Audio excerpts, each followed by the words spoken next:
Ladies and gentlemen, James Comer, House Oversight Committee Chairman, is demanding testimony from Tim Walz and others. Check this out. Over the Minnesota fraud scandal that keeps on growing, nearly 100 mayors are voicing concerns about the state's fiscal policies, writing to the governor there, Tim Walz. Fraud, unchecked spending, and inconsistent fiscal management in St. Paul have trickled down to our cities. Our state owes it to our citizens to practice responsible fiscal management and to stop taxing our families, seniors, and businesses out of Minnesota. And now the federal government is getting involved here. House Oversight Committee, it's widening its probe, inviting state lawmakers to come testify and other federal departments to investigate. So let's bring in now Chairman James Comer. He leads the charge over at Oversight, and he joins us now. Good morning to you.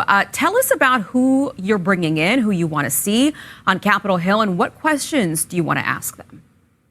Well, the most important people are the state whistleblowers, the state employees who put that tweet out that we all are familiar with a few weeks ago that alerted America to the massive fraud. These state employees also allege that they had warned both Governor Walz and Attorney General Ellison for years that this fraud was occurring, and yet nothing was taking place. So we're going to bring the state employees in. We're going to get their sworn testimony.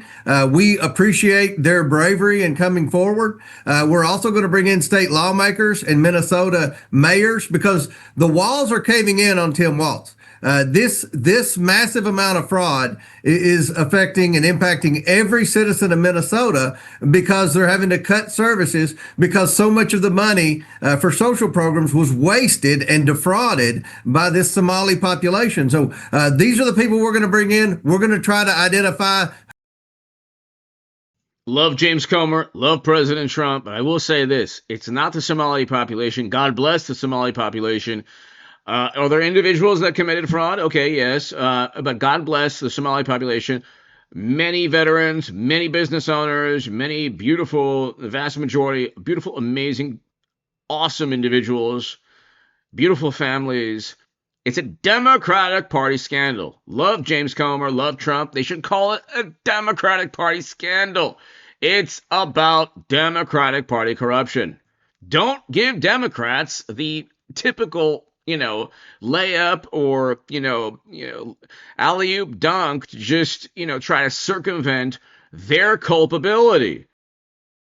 Who was responsible for this? We're going to try to identify banks that we can subpoena their bank records so we can follow the money to see how much was taken, who took it, and then who do we need to hold accountable, and hopefully we'll have some criminal referrals at the end of the investigation.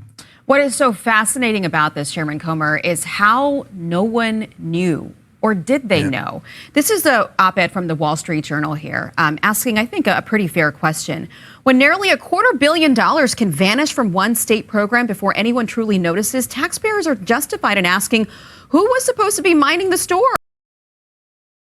And Tim Walz was minding the store. That's why you have Comer announcing that he and others have to testify.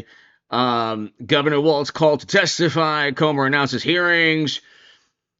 There are going to be indictments, almost certainly. If you have $1 to $8 billion, the governor was almost certainly involved. Hit subscribe to H.A. Goodman's other channel. We're building this channel. And go to H.A. Goodman, my channel of almost 300,000 subscribers. We'll have a live stream at around noon tomorrow. Thanks, everybody.